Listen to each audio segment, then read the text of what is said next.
שלום לכולם, לחברי הגילדה. אני שמח שהוזמנתי להרצות בעניין הקמת סיירת רחפנים. במקרה ככה נתקלתי, אני כבר כמעט 6 שנים מתעסק עם רחפנים בפן המבצעי, ולכן באמת קמה שאלה, למה לא הקימו סיירת רחפנים אזרחית? למה איש לא חשב על זה? אז באמת שחשבנו על זה, אבל לא הרמנו את הכפפה האמת, והיינו עסוקים בעבודה שלנו, עם הפעילות שלנו, וכשראיתי את הכתבה באופק, אז אמרתי, זה צריך להרים את הכפפה הזו. וזה לאור ה7 באוקטובר, שסך הכל זה עוד, הרחפן הוא עוד אמצעי בארגז הכלים של הקב"טים, של המנב"טים, שאחראים על יישובים, שיכול לתת תמונת מצב למכלול האמצעים שיש לנו.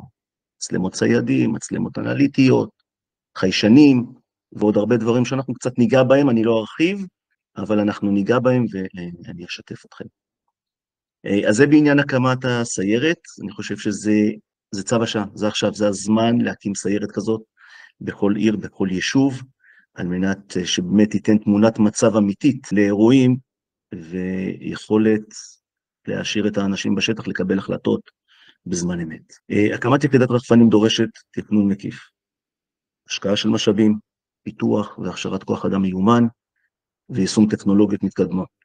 אני אזכור בפניכם כרגע את השלבים העיקריים של היחידה, בעצם מה היא אמורה לעשות, איך מתוכנן, איך אני רואה את זה, אבל זה כמובן שנתון לשינויים.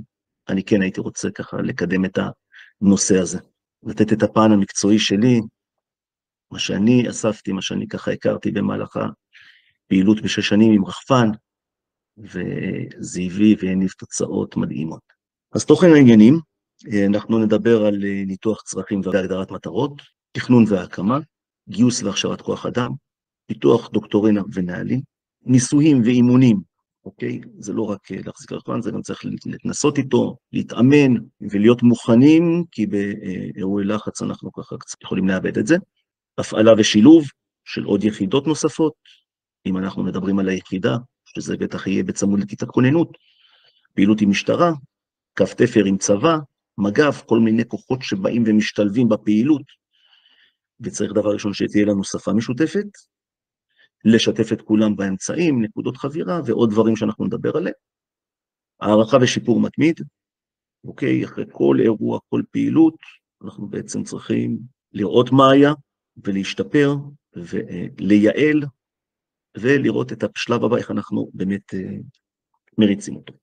זהו, וסיכום ותודות לחברי הגילדה שהשתתפו, ולמקימים של הגילדה והיזם, אלה שיזמו את המפגש, אז אני יודע להם בסוף ההרצאה.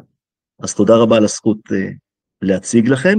אני פה רוצה להציג לכם באמת את היכולות של רחפן, אנחנו נצא לאיזשהו ככה, זו חוליה שעובדת על הגדר, שבעצם חיבלה בגדר והעבירה פה רכבים גנובים לשטחי טול כרם, זה הגדר, מי שמכיר את צומת ניצני עוז, ומשם החוליה הזאת פעלה, כשהיא באה, בנקודה הזאת היא בעצם פוגעת בגדר, ומעבירה רכבים גנובים, סחורות, שב"חים נכנסים.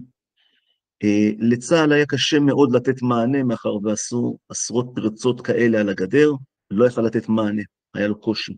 ואז אנחנו הרמנו את הכפפה, מאחר וזה נגע בתחום שלי, אז נגענו בכפפה, והתחלנו בעצם לפעול על החוליה הזו. לא היה לנו, כי החוליה הזאת זו חוליה אחת מתוך עוד מספר חוליות שהיו מעבירים, אם זה שב"חים והיו נכנסים ורכבים, וכל חוליה וחוליה שעבדה, יש לה את הפרצה והיא הייתה באה עם תצפיתנים, עושה את הפעילות שלה, מעבירה את מה שהיא צריכה להעביר, והייתה בעצם מבצעת את הפעילות.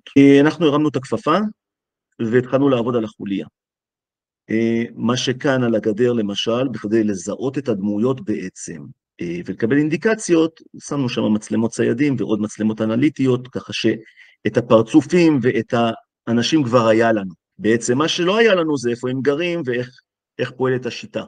אז אם אנחנו בעצם מדברים על השקף הראשון הזה, ניתוח צרכים והגדרת מטרות, אנחנו בעצם מבינים שיש פה צורך. יש פה צורך לתת בזמן אמת תמונת מצב עדכנית, כאשר אנחנו רואים בעצם, אם אנחנו מכווינים כוח או שולטים על איזשהו אזור, אנחנו בעצם נותנים איזה מטריה. כי הכוח שלנו הוא כוח, אם הוא סמוי או אם הוא גלוי, הוא לא רואה מעבר לנניח 100-150 מטר. ואז בעצם, כשאנחנו מרימים את הרחפן, אנחנו רואים את הכוח שלנו, אבל אנחנו גם רואים את הכוח של האויב. אם זה כאשר חדרו ליישוב, אם זה לפני שחודרים, ואם זה בעצם קבלת אינדיקציות מגלאים, אם זה טלטול, אם זה גלאים של מצלמות אנליטיות, אם זה מצלמות ציידים, כל מיני אמצעים שאנחנו שמים עוד לפני ההתקרבות אלינו בכלל. על צירי הגישה שלהם, דרך הזה, כשאנחנו מכירים ועושים עבודת שטח, אנחנו כבר מזהים את המקור חדירה שלהם, ואנחנו לא צריכים בעצם להתמודד עם החוליות בתוך הבית. זאת אומרת, אנחנו מקדימים אותם, ואז אנחנו מעלים רחפן, ואז גם יש לנו זמן להתארגן, ועוד הרבה דברים שאנחנו לא צריכים לעשות תחת לחץ, ולראות אותם כבר בתוך היישוב, או המושבים, או הקיבוצים, שאז ההתמודדות היא יותר קשה, יותר מפוזרת, וגם יותר מסוכנת. אנחנו ניגע בזה בסיכון של בן אדם שאתה מכניס אותו לפינה, אם זה פורץ, אם זה עבירות רכוש, או אם זה פח"עי או לאומני, שזה ביחד בעצם, אז אנחנו בעצם נראה שאנחנו, ככל שאנחנו מסכלים בעצם את הכניסה ליישוב, אנחנו ככה מפחיתים דבר ראשון את הפגיעה באזרחים, שזה מה שאנחנו אמונים עליו, ודבר שני, אנחנו מונעים מאיתנו לדרדר מצב. מה זה אומר? זה אומר שאם אנחנו הבאנו את הגנב, או את הפורץ, או את המפגע, לתוך היישוב, וכרגע הוא נמצא במצב של הגב לקיר, הוא יכול להיכנס לבית, לקחת בני ערובה, או לאיים על אחד מהם, והאירוע כבר אני לא צריך לומר, אם לוקחים את הדיירים בבית, או באיומי נשק, אקדחים, לא משנה במה, לוקחים אותם לרכב, והוא יכול לנסוע, זה כבר הפכנו את האירוע מאירוע שהוא אירוע קל לפתרון, לאירוע שהוא בהרבה כבר יותר מסובך, עם הרבה יותר יחידות, עם הרבה יותר סיכונים לאזרחים. אז אנחנו רוצים למנוע את האירוע הזה לפני, ולכן אנחנו מאתרים את הצורך. הצורך שלנו הוא להשתמש בכלל הכלים שיש לנו, שעומדים ברשותנו, כמו שפירטתי, והמעטפת, התמונת מצב שנותן לי הרחפן, מרגע קבלת האינדיקציה בעצם, ועד לסיכול ומעצר של החוליה הזאת. אז אנחנו מדברים על איתור הצרכים, זה זיהוי האתגרים והצרכים שהיחידה אמורה לפתור. אנחנו כיחידה ניקח על עצמנו, אם זה בעבירות פליליות, אם זה בעבירות של פח"ע, כניסה חדירה ליישוב, אם זה פח"עי לאומני, וניתן לזה פתרונות. הגדרת המטרות, אז קביעת מטרות ברורות ליחידה, כולל סוגי המשימות, תרחישי הפעילות וההיקפים שלה. היחידה אמורה להיות בעצם על כוח הכוננות, שאנחנו ניקח את כוח הכוננות ונכשיר את האנשים בצורה, אני דוגל, שכל מאבטח או כל איש כוננות יהיה ממש ורסטילי, ידע לעשות את הכל. זאת אומרת שאם אני מייעד אותו לעמדת תצפית, אז הוא יהיה בעמדת תצפית, הוא ידע להשתמש במצלמות, הוא ידע להשתמש ולהפעיל רחפנים, זאת אומרת, הוא ידע למפות את כל מה שאנחנו צריכים, ולתת תמונת מצב עדכנית, נהלים מסוימים, מה כן אומרים, מה לא אומרים, איך אומרים, לאן לגשת, איפה לגשת, לתת תמונת מצב. אז אם אנחנו ניגע במטרות, אז המטרות שלנו הן קביעת מטרות ברורות ליחידה, כולל סוגי המשימות ותרחישי פעילות והיקפה. סוגי המשימות, אם זה מענה בעצם לאירועים שהם בשגרה, שאנחנו מקבלים אינדיקציות ופועלים, ואירועים בעצם שהם הקפצה, קיבלנו אינדיקציה, קפצנו מהבית, או סיורים שגרתיים, תוך כדי השגרה נכנס איזשהו אירוע, ואנחנו מתחילים לתפעל אותו. תכנון והקמה, איך בעצם אנחנו מתכננים תכנון התקציב? אז אנחנו צריכים להגדיר את התקציב שדרוש לנו להקמת היחידה.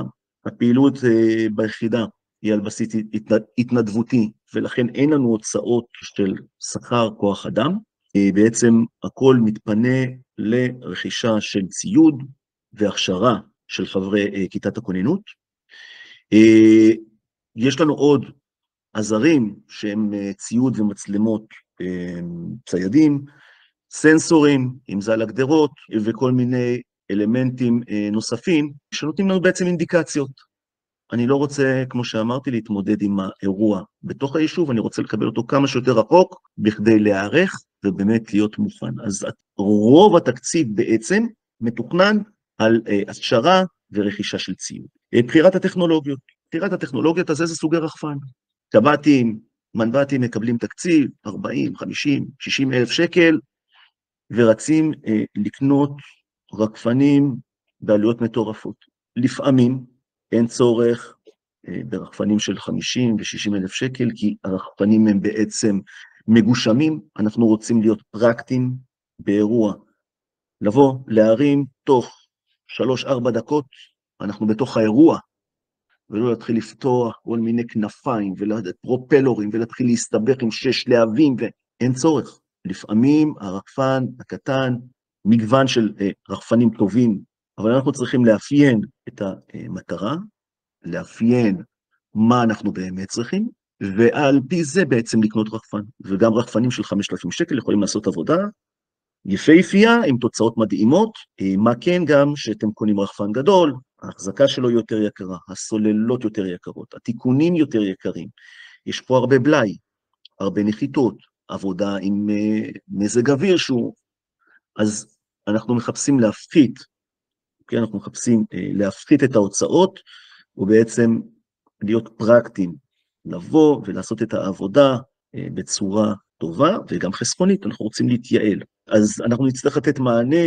ואם יש למישהו תקציב והוא רוצה לקנות רחפן, אז אני מייעץ, להתייעץ, לבוא לאפיין מה אתם צריכים, לשבת, לשאול, עוד דעה של אנשים שהם מתמחים בתחום, יכולים גם לשאול אותי, עם הניסיון שיש לי, מה שאני אוכל לעזור ולהפנות אתכם לאנשים שאני מקושר אליהם, אז אני אשמח מאוד לתת לכם. כמובן שבבחירת הטכנולוגיה אנחנו צריכים להתייחס למרחק טיסה, כמה זמן אוויר אנחנו צריכים, רמת הצילום, טרמי, לא טרמי, ועוד הרבה דברים שמאפיין את הרחפן, את הצורך, ולבנות בעצם ולתת את הרחפן האולטימטיבי שייתן לנו את המענה.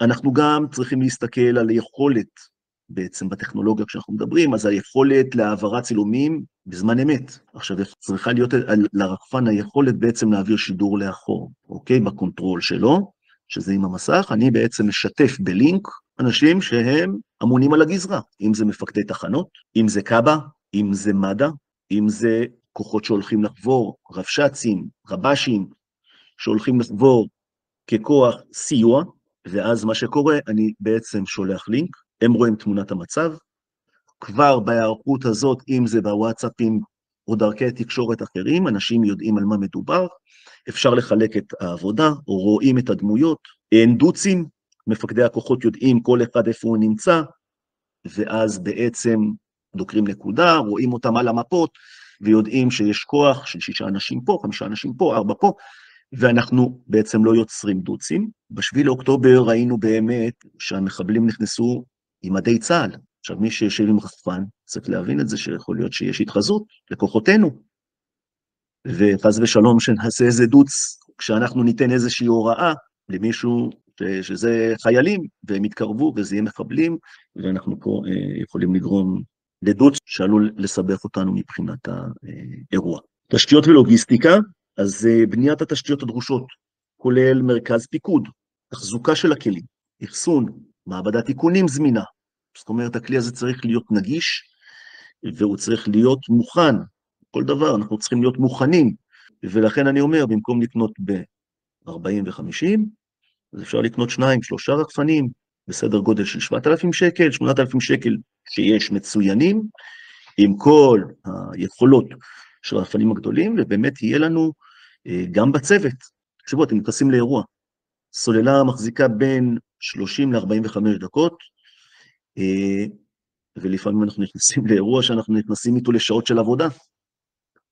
אוקיי? חוליות שנכנסו עכשיו ואנחנו צריכים לסרוק, ואם זה עם טרמי, וצריך תחלופה ולהחזיק את האובייקטים, זה משהו שצריך לדעת איך עושים את זה, ולכן אנחנו צריכים גם מרכז שיקבל את התמונה, שיראה תמונה, יוכל לסייע לנו עם עוד עיניים, אנחנו קמים משינה, זאת לילה, אנחנו צריכים גם על זה לחשוב, שיהיה עוד מישהו שיפקח עיניים, חוץ ממפקדי השטח, ולהחליט מי מקבל את ההחלטה, האם מי שיושב על הרחפן הוא זה שמקבל את ההחלטות, או שיש מפקד בשטח שהוא מקבל.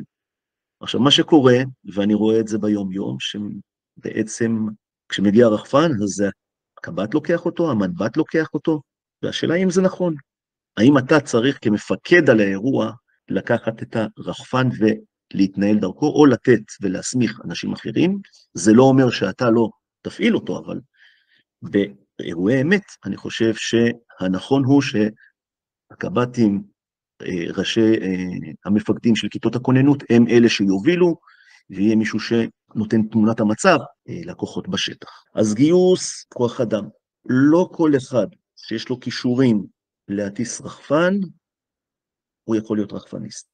זאת אומרת, לא כל אחד שעכשיו יחזיק ג'ויסטיק, ויטיס את הרחפן, זהו, זה מה שאנחנו צריכים. אנחנו צריכים אנשים שהם בעלי יכולת ניתוח מהירה, כי האירועים, זאת אומרת, אתה רואה את היריב, אתה צריך כבר להבין בראש שלך מה הוא הולך לעשות, ואם הוא בא ועושה איזשהו מהלך, אתה כבר צריך לקרוא את זה, ולהעביר, לא כעובדה, אתה צריך להעביר על סמך היכולת ניתוח המהירה שלך, מה הוא הולך לעשות. וזה מעשרות ומאות אירועים, מעשרות סרטונים שאתה תצפה, ודיברנו על זה, שאנחנו צריכים לצפות ולראות איך החוליות עובדות, וזה רק עם הזמן, זאת אומרת. הגיוס של כוח האדם הוא צריך להיות שאנשים יהיה להם את התכונות של בעלי יכולת ניתוח מהירה, זיהוי סיטואציות מבצעיות, להבין מה קורה, מה מתרחש, עוד לפני שזה קרה, להעביר תמונת מצב עדכנית ונכונה, אנשים עם תכונות של עמידה בלחץ. בפעמים הראשונות שאני טסתי עם זה בשטחים, ועכשיו אתה חושב על הרחפן, קודם כל אם הוא ייפול לי, ומה יקרה אם הוא ייפול לי, וזה 20,000 שקל ו40,000 שקל, אוי ואבוי, איך אני אסביר את זה? ומה יהיה איתי? אני לא מקצועי, מה יגידו עליי? זה דברים שאתם כרגע לא חושבים עליהם, אבל זה דברים שצצים בזמן הטסה, כמו כל דבר, אם אני נכשל, אם אני לא אעמוד ביעדים, אם אני עכשיו לא ראיתי וקרה משהו, ומישהו הצליח להתפלח לי ולבוא לי באיגוף ולא נתתי אותו, יש הרבה לחץ. יש הרבה מאוד לחץ, והידיים רועדות, ואתם לפעמים מפעולה פשוטה שאתם עושים ביום-יום, מאבדים את זה.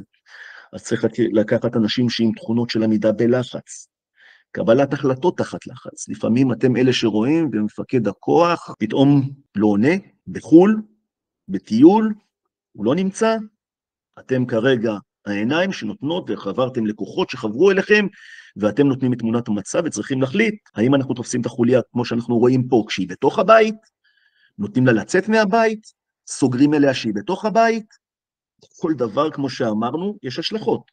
תארו לכם כשאתם רואים את שלושת הנחמדים האלה עכשיו, אתם אומרים, רגע, הם על הגדר, עכשיו אני תוקף אותם ומבריח אותם? אוקיי. אני נותן להם להיכנס ליישוב כי לא הספקתי, ואז אני נותן להם להיכנס לדירה ואני אתפוס אותם ביציאה, או שאני בכלל מחפק אותם וסוגר עליהם 360 סיר לחץ בתוך הבית. ואני חושב שהתשובה היא ברורה, שאם בתוך הבית אני בכלל לא מתעסק, כי אחד מהם יכול להוציא איזשהו כלי, מברג, שהוא פורץ, הוא בא לפרוץ, לקחת רכוש, ואני עכשיו מתעסק עם אירוע בכלל, מכניס אותו ללחץ, יוצר עליהם, ואז הם אומרים, רגע, אני יכול לצאת רק עם מישהו כבן ערובה, ואתם מבינים את ההשתלשלות, שפתאום יכול לעלות לרכב, תעלו, זוזו, אף אחד לא מתקרב, אני יורה, אני עושה, ולוקח את הבעל הבית עם הילדים, ומעביר אותם לאן שהוא רוצה, ואנחנו בכלל באירוע סתר, ואנחנו לא רוצים להיות שם. לא באנו להחמיר מצב, באנו לסכל, אבל גם עם ראש, ולכן מי שיושב על הרחפן צריך להבין את כל המטריה, הוא צריך להבין שיש לו אחריות, ומה שהוא אומר זה אחרי שהוא יבין את מה שקורה בעצם וניתח את השטח נכון. צריכה להיות לו ראייה מרחבית והבנה מבצעית ברמה גבוהה, יכולת התבטאות גם בשעת לחץ, לפעמים אנשים בולעים את המילים, ושוב, זה קורה חבר'ה, באירועי אמת, זה לא מה שהכרנו את עצמנו, אנחנו נכנסים קצת ללחץ, וזה עובר עם הזמן. זאת אומרת, ככל שאתם משתפשפים ומביאים את עצמכם, אנחנו ניגע בזה, באירועי לחץ, אתם בעצם, זה משהו ברגיל שלכם, בשוטף שלכם, אתם יודעים לפעול ולעשות. אם אנחנו מדברים על הכשרה, אז זה פיתוח תוכניות הכשרה מקצועיות בתחומים כמו תפעול, תחזוקה, אין לי עכשיו מעבדה, נפל פרופלור, נשבר לי אמות, אז יש דבקים, אוקיי, שהם חזקים, זה לא משהו שאנחנו רוצים לעשות, אבל כשיש לי אירוע עכשיו, כשאני צריך לתת לו מענה, וזה העיניים של לקוחות, שפה מדובר בחיי אדם, אוקיי? אז אין לי ברירה. אין לי ברירה, אני צריך להשמיש את הכלי הזה, כי זה הכלי שנותן לי את האינדיקציות. על פיו אני נותן תמונת מצב לקוחות, ובעצם מציל חיי אדם. ב7 באוקטובר ראיתם את המסוק שרצה לעלות מעל שדרות, יש אישור, אין אישור, לא יכל לתת תמונת מצב של פצועים, חילוצים, צירי גישה, צירים פנויים, איפה יש מחבלים, איפה אין, להכניס כוחות מצדדים אחרים, זאת אומרת, לא היה את התמונת מצב, לא היה מי שייתן את המעטפת הזאת של מה קורה בזירה, ובעצם מה קורה גם על הצירים, פנויים, לא פנויים. ושימו לב, אנחנו ראינו את זה גם לאורך כל הדרך, אנחנו רואים את זה באירועים, כמו אם ניקח את אסון הכרמל. אז כל אחד החליט שהוא מעלה כוחות ומוריד כוחות, שוב, זה בתחקירי אירוע, אבל אני לא בא לנתח ועכשיו, אבל אני בא ואומר, שפתאום החליטו מהאוניברסיטה להוציא לצירים את האנשים, כי זה יכול להגיע אליהם, וחסמו את הצירים למד"א ולכיבוי אש, וכל אחד מעלים, זה ברדק שלם. צריך להיות מישהו שרואה תמונת מצב, כמו שאמרנו, אוקיי? זה באמת להשאיר את האנשים, לראות את התמונת מצב ולקבל החלטות. וגם יש סדר בהחלטות. זאת אומרת, אתה לא יכול לסגור ציר כשצריכים להיכנס כוחות, ואתה לא יכול להוציא ולעשות כל מיני דברים שיפגעו בשלב הבא של הפעילות. אז זה צריך להיות מתוכנן, צריך להכשיר את האנשים, וגם אותם, גם מפקדים צריכים לשבת ולראות סיטואציות, ולא ליפול לתוך אירוע שפשוט אחרי זה מתחילים לקבל החלטות, שאם הייתם מכירים אותם, או אם אנחנו מכירים אותם, אז אנחנו פשוט יכולים להגיב להם, כי יש לנו את ההכשרה, יש לנו עוד כלי בארגז הכלים בעצם, שאנחנו שולפים אותו, יודעים לסיטואציה הזאת, ראיתי, חוויתי, הבנתי אותה.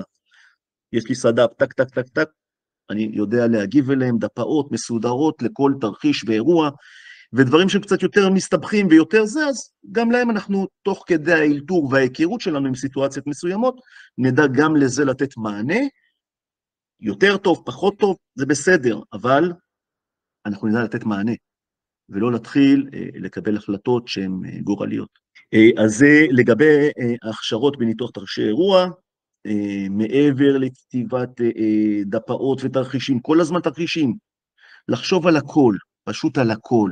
אנחנו רואים מה הם עשו פה, ואנחנו מבינים את היכולות שלהם, ואנחנו צריכים כל הזמן ליצור לעצמנו תרחישי קיצון, תגיד, ללכת על הקצה, לא להגיד, זה הם לא יעשו, זה הכל יכול להיות, ואתם צריכים להיות מוכנים להכל, ולכן אני אומר, אנחנו צריכים להכשיר את כיתות כוננות, את האנשים שיכירו וידעו איך לעשות ומה לעשות בכל שלב ושלב, ולא לחכות שהדברים יקרו, ואז להתחיל לחפש אלתורים. אז אנחנו בהכשרות שלנו בעצם ננתח תרחישי אירוע מהעבר, נכתוב דפאות לתרחישים, הכשרות ואימונים, הכשרת צוותים לתפעול רחפנים באופן מקצועי.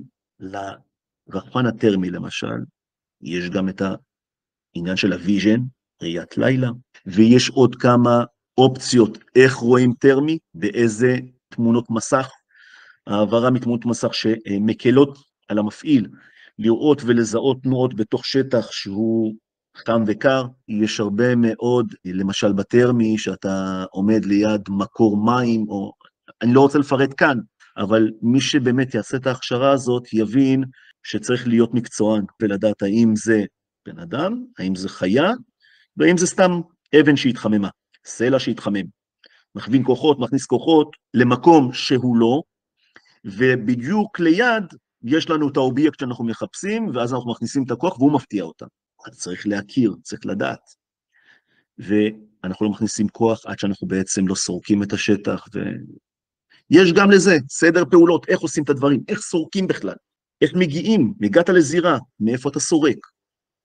נתנו לך, המצלמה נתנה לך כיוון, מצלמת הציידים ששמנו נתנה לנו אינדיקציה, אוקיי? כניסה ליישוב, כמה זמן עבר עד שהגעתי? 4 דקות, כמה הוא הולך ב4 דקות, אז נניח שאנחנו לוקחים לנו קילומטר ב5 דקות, אוקיי? זה דברים שצריכים להכיר, צריכים להבין, וברגע שאתה יודע, אז אני גם את הנקודות סריקה, איך עושים את הדברים האלה, יש מתודיקה שלמה, בנינו איך באים, מאיזה מקום באים. הכשרות למשל, אם אני אתן, אז זה למשל דוגמה, מאיפה מרים רחפן. תארו לכם שאתם עכשיו ביישוב שלכם, אתם מתעסקים ביום יום ככה, מרימים אותו ליד המשרד ומצלמים, באירוע אמת, הלכתם והתמקמתם ליד מקור של חשמל, של קו חשמל, יש השראה, הופה, אין תמונה. הגעתם לאירוע, לא עשיתם שום אימון, לא בדקתם את המשטרה, זה גם קשירות, זה להכיר את השטח שלכם, זה לבוא ובעצם לבחון את כל העמדות, מאיפה אני מרים באירוע גדר מהצד הדרומי, מאיפה אני מרים רחפן לצד הדרומי, מה יש לי שם? הופה, אני לא יכול להגיע עם האוטו בכלל, יש לי שער שהוא סגור ואף אחד לא נכנס דרכו, שמו לי בטונדו, זה דברים שפתאום אתה נתקל באירוע, ואתה צריך לתת להם מענה, זה דברים שהם צריכים כבר בשוטף, שזה עמדה מוכרת, תחשבו על זה שגם אנשים שבאים עכשיו לסייע לכם, צריכים לקבל מפה, צריכים לקבל איזושהי אינדיקציה, איפה המועדון, אמרת להם להגיע למועדון, הם לא יפתחו עכשיו ווייז, כי יכול להיות שיש גם שיבוש, ואין ווייז, והם לא עם הטלפון, אז להכין מין מפות לחבירה, לקוחות, שכבר יהיה להם פקל כיס, הוא יודע כשהוא צריך או נקרא לאזור מסוים, הוא כיתת הכוננות, ואין עכשיו פלאפונים, ואין עכשיו קשר, ואמרו לי להגיע לנקודת כינוס במתנס, אז אני יודע לגשת למתנס, גם אם אני כוח חיצוני, וזה דברים שבהכשרות אנחנו צריכים לדאוג להם ולהיות מוכנים, שאין לנו שום שאלה ושום ולתם ושום עניין שאנחנו לא ערוכים אליו, אנחנו צריכים לקחת את הכל בחשבון, וזה בהכשרות, במוכנות שלנו, זה חלק מהפעילות, אוקיי? יש לנו תכנון שאנחנו מתכננים את האירוע, ואיך אנחנו פועלים ומגיבים לאירועים. אז בעניין ההכשרות נגענו על מערכות הצילום, על אינדיקציות ממצלמות, גלאים, צריכים להכיר את הכל. איפה זה ממוקם? לסמן על המפה. אם אנחנו הולכים לפיתוח דוקטורין ונהלים, זאת אומרת, כל דבר בעצם שאנחנו עושים, הוא צריך להיות על איזשהו, על פי נהלים. אנחנו סך הכל עובדים תחת מעטפת של ביטחון אמנם, אבל אני לא מכיר סמכויות שניתנות לכיתות כוננות, כמו לאנשי משטרה, אנשי צבא, מג"ב וכל כוחות הביטחון, צריך גם לבחון את הצד הזה. אבל פיתוח דוקטורינות, זה פיתוח עקרונות מנחים, טקטיקות ושיטות עבודה. איך עושים? איך פועלים? שילוב עבודה עם כמה רחפנים. תארו לכם שעכשיו הצטרפו אלינו עוד 3 כיתות כוננות, שבאות ובעצם מסייעות לנו. צריך לדעת איזה גבהים, שאין לנו התנגשויות. אני לא רוצה שכולם יהיו על אותו אובייקט. אז 2 מחפים נותנים יותר מרחק, בודקים את הצירי גישה, שאין לנו מערבים בעצם של האויב להיכנס ולסייע, אם זה למד"א, אם זה לקב"א, אם זה לגורמים נוספים שבאים לסייע ליישוב, ואז הם צופים, רואים שהצירים לא חסומים, אם יש חסימה הם צריכים לטפל מול כוח שיהיה מולם וייתן אינדיקציות, הם ייתנו לו את התמונת מצב והם יטפלו, אז חלוקת קשב, חלוקת העבודה צריכה להיות מאוד מאוד מדויקת, במקרה ומגיע כוח נוסף, מה הוא עושה? אני לא צריך מישהו עכשיו שישב איתי ויצפה על האובייקט, כי 2 לא יכולים לדווח על אותו אירוע, כי כל אחד יכול לפרשן את זה, כל אחד עם ההבנה שלו, ואנחנו לא צריכים בן אדם אחד, שהוא זה שמנחה בעצם, וזה שמוביל את האירוע. ואז רחפנים שמצטרפים, מפקד האירוע הראשון הוא מנחה. תבדקו לי בבקשה, צירי גישה שפתוח לי. יכול להיות שאני אקבל החלטה למלט אנשים מאיזשהו אזור צדדי, שביל צדדי. אני לא רוצה שיהיו לי אנשים בתוך היישוב, רוצה להרחיק אותם ליישוב אחר, שאני אוכל, אם צריך להילחם, אז להילחם בתוך היישוב. אני לא רוצה אזרחים, לא רוצה שיכנסו לי לבתים ויקחו לי בני ערובה. אנחנו רוצים לנטרל, אנחנו רוצים ליצור זירה בעצם שהיא נקייה, סטרילית מאזרחים, ואז אנחנו יודעים שאין לנו אזרחים, אנחנו לא פוגעים בחפים מפשע, ויודעים לעבוד בצורה סטרילית, נקייה, כמו שצריך. אז זה לגבי חלוקת המשימות וכוחות שמצטרפים, ממש כבר בתכנון של האירועים, כבר לקחת את זה בחשבון, כל כוח שמצטרף, מה המשימה שהוא עושה. נהלים, אז צריך לקבוע נהלים לשימוש יעיל ואחראי ברחפנים. זה כלי מסוכן, לא אתם מבינים, כלי כזה שנופל או לגרום לאסון. לא מרימים אותו מעל כוח הכוננות ולא משחקים איתו, זה לא כלי למשחק, זה כלי לעבודה נטו, זה אמצעי שנותן לנו אינדיקציות, אין פה לשחק ולרחף מעל אנשים. ראיתי דברים, וזה כמו שימוש בנשק. חברים, זה לא משחק. וצריכים להיות כללים לבטיחות, התנהלות במבצעים, פיתוח נהלים לבטיחות בטיסה, כל התחזוקת רחפנים, הבטחת ותקינות של הציוד, כל הזמן שהמצלמה עובדת ולא פתאום אנחנו באים והמצלמה לא עובדת ושידור לאחור, וואפ, לא סידרתי את האנטנה, וזה דברים שקורים, ופתאום אח שלי תשלח לי בוואטסאפ דחוף את הסרטון כי יש לזה המשכיות, ברחו עם רכב, יש לי חצי מספר, נותן למשטרה, מעביר לקוחות, שלחנו בוואטסאפ, צבע, סימני זיהוי של הרכב, אז כבר מראש על הקונטרול, על המסך, מכינים לנו שליחה מהירה בוואטסאפ, עם האנשי קשר שלנו, עם האנשים שאמורים לתת לנו מענה, ואז הכל מוכן. אתם עושים שלח, בום, הסרטון עף, אוקיי? לכוחות, ואנשים כבר יודעים במה מדובר, ויש להם את זה, ומעבירים את זה הלאה, וכולם יודעים להתייחס לרכב הזה, ולא אחרי זה אנחנו שומעים שפגעו באיזשהו רכב, ועצרו איזשהו רכב שלא קשור לאירוע. אמנם זה סובארו, אמנם 87 בסוף, כי זה מה שהיה, אבל בסוף פגענו באזרח שהוא תמים, ואנחנו חשבנו, זה דברים שקרו, ואני בא ומעלה אותם. אז זה לגבי הנהלים. אז אנחנו עכשיו מגיעים לפרק ניסויים ואימונים, סימולציות וניסויים, אימונים. אני צריך להכיר את הרחפן כמו רקדן שרוקד עם בן זוג. זה משהו שמשלים אותנו. זה העיניים שלנו, אנחנו צריכים לשלוט בו, להכיר את כל היכולות שלו. אין כזה דבר שיש איזושהי יכולת של הרחפן, שאני לא מכיר בה, שאני לא בקיא בה. זה הכלי, והכלי הזה יכול לעזור לנו, ואם אנחנו נדע להשתמש, אנחנו יכולים למצות את כל הפוטנציאל שיש לו. ולא, את זה אני לא מכיר, ומה, איך עושים? זה לא הזמן. אז כל הזמן סימולציות, כל הזמן לעשות ניסויים. אז אנחנו עושים ביצוע של תרגולים וסימולציות לפני הפעלה מלאה, כדי לוודא שכל המערכות פועלות. אתמול זה עבד, יכול להיות שהיום הסוללה התנפחה, היא עכשיו לא עובדת ולא יוצאת, ואנחנו מגיעים לאירוע, לא מוכנים, ופתאום הכרטיס זיכרון שאנחנו רוצים להעביר העברה מהירה, מחשב כבר לא עובד ולא נכנס, והכרטיס בכלל לא שם, יש לנו מלא אירועים עליו, ופתאום אתם מתחילים לראות שיש ברדק שלם. לא באתם מוכנים, והעליתם לאוויר, ובדיוק היה על הכרטיס עוד 2 דקות צילום, ואתם מצלמים, ועכשיו בא, וואו, עכשיו האירוע. תיעדנו עכשיו את מה שהיינו צריכים לתעד, ואין עם מי לדבר.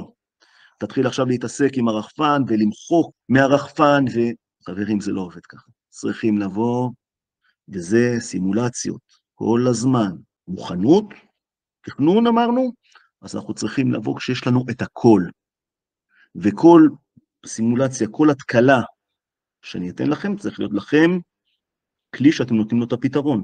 אוקיי? אני מצייד אתכם בארגז כלים, אנחנו עושים אימונים, אנחנו עושים ניסויים, מה רואים ככה, ואיך רואים ביום, ואיך רואים בלילה, ואיך מנתחים מקום שהוא מסולה, איך מנתחים מקום שהוא ליד האגם, איך מנתחים אירוע כשהוא בתוך יער סבוך, אוקיי? איך, מה אני רואה, מה אני צריך לראות בעצם? ואני יכול לקחת אתכם ולעשות לכם אימון, מי שירצה לבוא איתי פעם ולראות שאנחנו נשים בן אדם, ורק בשינוי מנח שלו, אתם תראו כמה קשה לדגום אותו. זאת אומרת, זה דברים שאם לא תעשו ניסויים, לא תעשו סימולציות, אתם תגיעו לאירוע ואפשר לפספס. ושוב, מרכיב הלחץ זה הדבר העיקרי שפוגע לנו ביכולות שלנו, הלחץ. כשאנחנו פועלים מתוך לחץ, אנדרנלין, הגוף הוא לא רגוע, והראש שלנו לפעמים מפספס. ולכן אני אומר, אני אצלי למשל, כשאני מפעיל רחפן, אז אני לוקח עוד מישהו איתי. אחרי אתה שים לב לרקע, תסתכל מה אתה צריך לראות. אני סומך על עצמי, אבל יכול להיות שאני לא שם לב. וזה לא צריך לפגוע לי באגו, הכל בסדר. כשמישהו יישב לידי, מיכאל, שים לב, פה אני רואה משהו, מה זה? הופה. תודה רבה, מתקדמים. אז הוא עלה על זה, הכל בסדר. צריך לדעת, לעשות את הדברים בשותפות, ביחד, לשתף את הסרטון, שעוד מישהו שעכשיו יושב רגוע בבית, רואה את הלינק, פותח, מדבר איתך, מיכאל, מה זה יש שם איזה משהו שהוא, למדנו אצלכם בקורס, למדנו את זה, בהכשרה, האדום הזה שם. הסתכלת עליו? לא שמתי לב, אחי. הייתי עסוק במשהו אחר, זה בסדר. אז גם בסימולציות, בניסויים, כל הזמן אנחנו נעשה את הדברים ובעצם נגיע מוכנים לכל תרחיש, כמעט לכל תרחיש. זה לגבי ביצוע סימולציות וניסויים. לבדיקת יעילות הטכנולוגיה והחיבור, אנחנו נרצה ליצור מצבים שאנחנו שולחים את האנשים שלנו, תיכנסו, תנו אינדיקציות. אוקיי, שילוב כל המערכות בעצם, אנחנו מקבלים אינדיקציה. אנחנו רוצים לבחון אם הוא הולך בהליכה, אם הוא רץ בריצה, להעמיד את הזמנים. זאת אומרת, אנחנו יוצרים בעצם בסימולציה, אנחנו יוצרים את המצב, את התרחיש, ואז אנחנו על פי התרחיש הזה כבר למדים אם הוא רץ, אם הוא בא בריצה, אם הוא זוחל, אם הוא הולך, איפה אתם הייתם בוחרים. אתם כמפקדים צריכים ללכת, ואתם לסמלץ את כל האירוע. איפה אני הייתי מתחבא? אני עכשיו הגנב. היפוך של תפקידים. תראו בעיניים שלו מה הוא היה עושה. איך אתם הייתם נכנסים. זה ילמד אתכם הרבה, זה יפתח לכם את הראש, ונוכל להתקדם ולהיות יותר מקצוענים. נבין איפה הנקודות תורפה שלנו. רואים, לא רואים את המצלמות.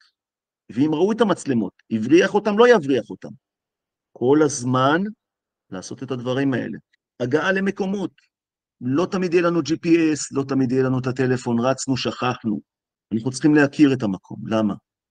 דיברנו על פקל כיס למשל. פקל כיס צריך להיות עם מפה מוקטנת, אני יכול לצלם לכם את הקיבוץ שלכם למשל, או את המושב, או את העיר, אזורים שהם צמודי גדר, ולתת לכם את היישוב ברזולוציה מצוינת של שביל, ממש בקטע של שביל, אוקיי, שאתם רואים כל פסיעה, כל הליכה על דשא, אני מוציא לכם את זה במפה קטנה, עם נקודות ציון, שפה משותפת עם כוחות אחרים, וכמו שאמרנו, ליצור פקל כזה, כשאתה בא, ואתה יודע בדיוק לאן לגשת, אין לך GPS, אומרים לך את המתנס, אתה יודע, מיכאל תביא את הרחפן למתנס, הופה מפה, הנה המתנס, טק, דקרתי נקודה, מיכאל תגיע לאזור בית הכנסת, אין לי דקירת נקודה, לא דקרו לי את זה ב-GPS, לא שלחו לי, זה לא שאני עכשיו עיוור ולא יודע מה קורה, וחבר'ה, אין GPS, לא יודע, שמישהו יבוא להנחות אותי, מישהו שמכיר.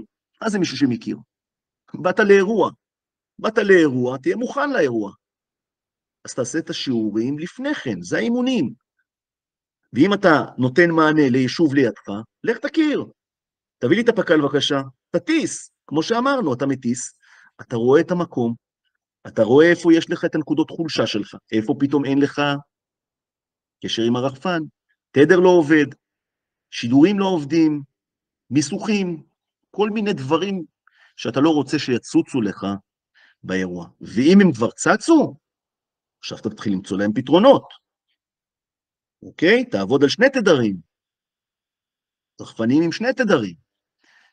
ויש פתרונות, אבל פתרונות לא יכולות להיות כשאתה מגיע לאירוע ועכשיו בואו ניתן מענה. אין מענה עכשיו. איזה מענה? לתדר. היית צריך לגלות את זה לפני כן, לתת את המענה באימונים, בניסויים, ואז כשאתה בא מוכן ואתה מגיע ליישוב, אתה אומר, הופה, פה אני כבר מפעיל את התדר הזה, על מנת שאני יוכל להעביר שידור לאחור, ולתפעל בכלל את הרחפן, בצורה האולטימטיבית. התרגול הוא בעצם לשפר את הכישורים שלנו באמצעות אימונים תקופתיים, ומבצעים בעצם לא מבוקרים. נחליט, חבר'ה, עכשיו בום, סימולציה, בום, יוצאים, כולם איך שהם, הקפצה, וקדימה, מתפעלים את האירוע. תחת לחץ, אירוע בגשם, אז מה? אירוע שיש לנו בגשם, אנחנו לא צריכים לדעת לתפעל אותו, הרחפן עולה, יודע לעבוד בגשם, יודע לעבוד גם עם הרפל, בתנאים מסוימים, כשאתה יודע מה אתה עושה, צריך להכיר את הכל, להתנסות בהכל, ובאמת לשאוף להיות מקצוענים, לעבור את החובבנות, כבר להיות מקצוענים, לדעת מה אתם עושים, לבוא, באמת, לנטרל את היריב. הפעלה מבצעית, אז הפעלה מבצעית, בעצם זו התחלת פעולה מבצעית של היחידה, בהתאם למטרות שהוגדרו. אנחנו הולכים אחורה, הקמנו את כיתת כוננות, את היחידה הזאת, על מנת לתת מענה מבצעי, אם זה לתחום הפלילי, אוקיי, שנצטרף לרכזי מודיעין, שיגידו לנו, תשמע, מיכאל, אני צריך אותך לסיוע על אירועים פליליים, כל מיני גידולים של סמים, אבל כל אירוע פלילי, או כל אירוע פח"עי, לאומני, חדירה ליישוב, כל מה שמשתמע מכך, זה פעם אחת. ושילוב, השלבה של היחידה, עם כוחות אחרים, כמו שדיברנו על זה. מערכות קשר, חבירה לקוחות, תיאום ציפיות, אירוע בבית, מי סוגר, מי נותן את המעטפת, מה אני עושה כיחידה, על מה אני אמון, אין לי סמכויות. מה אני עושה? איפה אני בכוח? חלוקת תפקידים, צוותי מעצר, כן אני, לא אני, צוותי סגירה 360 על הבית, את השטח, לא משנה אם זה בית, את השטח. איפה אני, מה אני נותן, מה אני תורם, איפה אני נמצא באירוע. זה דברים שצריכים כבר בהפעלה ושילוב, שילוב הכוחות הכוונה, כן? אני מגיע, אני לא מכיר כוחות. באים כוחות ממקומות אחרים, לא מכיר את האנשים, מדים אחרים, לא הכרתי אותם, אני יכול לזהות אותם בכלל, ואולי זה המקום בכלל. לומר, יש לכם כל אחד בתיק איזשהו טאג צהוב, שאתם תשימו אותו על הקסדה. כשאני רואה את הקסדה, אני רואה טאג של מספר או של צבע, ואני יודע שזה כוחותינו. אני לא מתבלבל. גם ילבשו לי חיילים וגם יבואו לי, זה כמו כובע זיהוי. וזה משהו שאני לא מפיץ אותו, ואני לא אומר אותו. זה עוד סממן שהוא שפה משותפת שלנו. איש רחפנים רואה, מספר 7, קסדה מספר 7 בצד הדרומי, גש תעשה, אתה הקרוב, תיזהר אתם מזהים סכנה, תיזהר 7, אתה תיזהר, ולא 8 ולא 9, הם יכולים להיות וזה השפה המשותפת. בעצם פה אנחנו פועלים בצורה מקצועית, אנחנו מדברים עם האיש בשטח, ולא מפריעים לכלל הצוותים לעבוד. דברים שהם מאוד חשוב, השילוב כוחות, הפחד, למי שהיה בדוצים יודע מה זה דוצים. עם כל מה שלקחנו על עצמנו וכל מה שאנחנו לוקחים על עצמנו, דוץ זה משהו היום. אתם לא מבינים כשאתם פוגעים במשהו שהוא שלנו, כוחותינו, וזה עוד נותן לצד השני פור, הרגשה שלא מתנתקים ממנה הרבה מאוד זמן. זה כישלון שאתה לוקח איתך, אתה לומד, זה נצרב בך, אבל בואו נתגלח על זקן של אחרים ולא על הזקנים שלנו.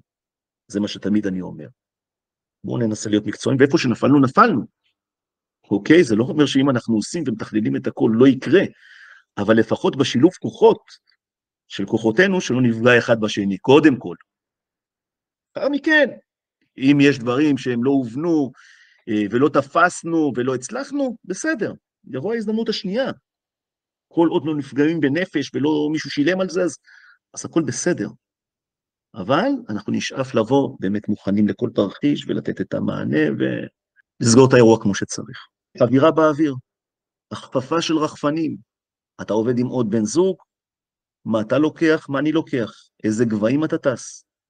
כשאני מוריד את הרחפן, שאתה פתאום לא מעלה את הרחפן. בוא תצטוות, שב על האובייקט. אני יורד מהאובייקט להחליף סוללה. תפוס את האובייקט. זיהית את האובייקט, הוא לא תמיד יישב לידכם. זיהית אותו, מבדים, לפני שאתם עוזבים את האובייקט. עזבתם את האובייקט, נתן איזה כניסה לאיזה בית ולא ראינו, יכול לדפוק לנו את המבצע. אז חבירה באוויר, מבדים, סגורים, משחררים מהמשימה, מחליפים, עושים את כל ההחלפות, את כל מה שאנחנו צריכים, מעבירים תיעודים, ותופסים עוד פעם. יש לנו חצי שעה של שקט, שאנחנו יכולים להתחיל לערוך, ולהתחיל לשלוח, ובאמת לדבר עם הכוחות, ולהסביר מה קורה ואיך קורה. הערכה ושיפור מתמיד. אנחנו כל הזמן צריכים להשתפר. בכל אירוע שאנחנו באים אליו, חווינו אותו, זה לא נגמר האירוע, וקדימה הולכים לישון. נתחיל את האירוע. פעלנו נכון, לא פעלנו נכון, איפה יכולנו לשפר? כל הזמן לחפש, ותמיד יש מה. תמיד יש מה. אנחנו לא על 100% כל הזמן. תמיד יש איפה לשפר, איפה לגעת, איפה באמת תדייק. לא דייקתי, נלחצתי. אמרתי משהו לא הייתי צריך להכניס, לא הייתי צריך לומר. דיברתי בשפה שהיא לא מובנת, שהיא לא מכבדת. פה חברים, אנחנו לפעמים שלא מקשיבים לנו ולוקחים החלטות כשאנחנו אומרים והתנגשויות, זה קורה, חולקי, יש חילוקי דעות, איך לפעול, מה לפעול, ניסיון. יש מפקד לאירוע, והוא זה שמפקד עליו.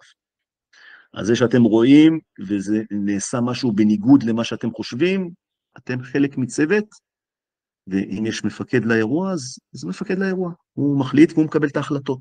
אבל רצוי באמת שאתם תיתנו את הטאץ' שלכם. שיפור תהליכים, כל הזמן אנחנו צריכים לשפר תהליכים, עדכון ושיפור תהליכים, טכנולוגיות, אימונים לפי הצורך, כל הזמן, איפה עוד אפשר לשפר? איזה טכנולוגיה עוד אפשר לצרף? מה עוד אפשר לעשות? מה עוד להביא? יש פתרונות להכל, רק צריך להציף אותם, לראות ולתת מענה, לא להגיד, זה קורה אחד ל. אין אחד ל. קרה, תן מענה. למה? כי זה בדיוק באירוע הבא יתפוס אותך, או יתפוס אחרים, ואז אם הוא תופס אחרים ולא הכשרת אותם ולא סיפרת להם על זה, אוקיי, אני מדבר על שותפיות, לשתף את המידע. זה שיש לי מידע, מה זה עוזר לי? שיטות פעולה. אז יש לי אותם. מה לי זה עוזר? אם אני משאיר אותם אצלי ולא משתף. אז אם אני יודע ואני רואה משהו, אז אני שמח לשתף. מציל חיים. הערכה רציפה ושיפור. אז לאחר הפעלת היחידה חשוב לבצע הערכות, רציפות של הביצועים ולחפש דרכים לשיפור והתאמה לצרכים המשתנים שלנו. כל אירוע אירוע אחר. ויש אירועים שנראים לנו דומים, אבל באחד נפעל X ובשני נפעל Y. ובחושך נפעל ככה, וביום נפעל ככה, וזו החלטה לגבי התרחיש הזה, ואותו תרחיש באותו מקום נפעל אחרת. למה? יש דברים כאלה. ואני יכול להציג לכם אותם. ודיברנו על כל תרחישי האירוע שאנחנו לא שולטים בעצם, ואנחנו צריכים תמיד לשאוף להיות מובילים, ולא מובלים באירוע. זאת אומרת שלא היריב יכתיב לנו, ונחכה לראות מה שהוא מבצע ונגיב. אנחנו כבר צריכים להוביל את האירוע, ודבר על פי התנועה שלו, הכניסה שלו, העמידה שלו, התצפית שלו, אתם רואים את הדברים עוד לפני שהם קורים. תבינו, מי שעובד למשל על רחפנים, הוא רואה בעצם את הכוח, הכוח רואה את ההווה, אבל אני גם רואה, הוא יכול לנבוט את העתיד. למה? כי אני רואה את היריב, מה שהכוח עדיין עוד לא רואה. ואני על פי מה שהוא עושה, היריב, מה שהוא עושה, אני מכין את הכוח. זאת אומרת, מה שהכוח עוד לא ראה, אני כבר נותן לו. הוא יוכל להערך, הוא רואה על המפה, אם הם באים מפה, אני סוגר מפה, אני מאגף מפה, אני עושה ככה, אני בא ככה. זאת אומרת שאתם כבר צופים את העתיד, מה שאין לכוח שלכם, וזה הכוח בעצם. שאתם נותנים לכוח, תחשבו שאני אומר לכם, אני אומר לכם עוד 10 דקות, מה יהיה בבורסה, איזה מניה תעלה, איזה מניה תרד, איזה כוח זה? זה הכוח. ולכן צריכה להיות סינרגיה של כל הכוחות, ולסמוך על מי שיושב ונותן את האינדיקציות, ואת התמונת מצב.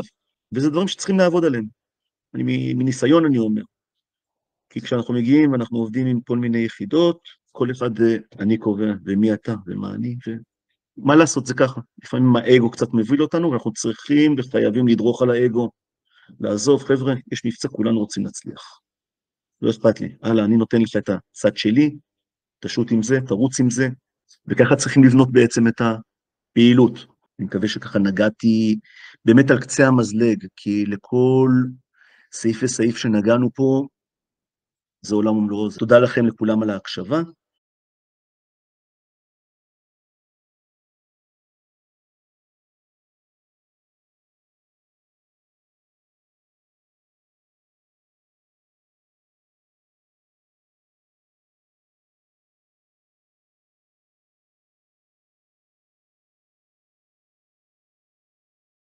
שלום לכולם, לחברי הגילדה. אני שמח שהוזמנתי להרצות בעניין הקמת סיירת רחפנים. במקרה ככה נתקלתי, אני כבר כמעט 6 שנים מתעסק עם רחפנים בפן המבצעי, ולכן באמת קמה שאלה, למה לא הקימו סיירת רחפנים אזרחית? למה איש לא חשב על זה? אז באמת שחשבנו על זה, אבל לא הרמנו את הכפפה האמת, והיינו עסוקים בעבודה שלנו, עם הפעילות שלנו, וכשראיתי את הכתבה באופק, אז אמרתי, זה צריך להרים את הכפפה הזו. וזה לאור ה7 באוקטובר, שסך הכל זה עוד, הרחפן הוא עוד אמצעי בארגז הכלים של הקב"טים, של המנב"טים, שאחראים על יישובים, שיכול לתת תמונת מצב למצלול האמצעים שיש לנו, מצלמות ציידים, מצלמות אנליטיות, חיישנים, ועוד הרבה דברים שאנחנו קצת ניגע בהם, אני לא ארחיב, אבל אנחנו ניגע בהם ואני אשתף אתכם. אז זה בעניין הקמת הסיירת, אני חושב שזה צו השעה, זה עכשיו, זה הזמן להקים סיירת כזאת בכל עיר, בכל יישוב, על מנת שבאמת תיתן תמונת מצב אמיתית לאירועים, ויכולת להשאיר את האנשים בשטח לקבל החלטות בזמן אמת. הקמת יחידת רחפנים דורשת תכנון מקיף, השקעה של משאבים, פיתוח והכשרת כוח אדם מיומן, ויישום טכנולוגיות מתקדמות. אני אזכור בפניכם כרגע את השלבים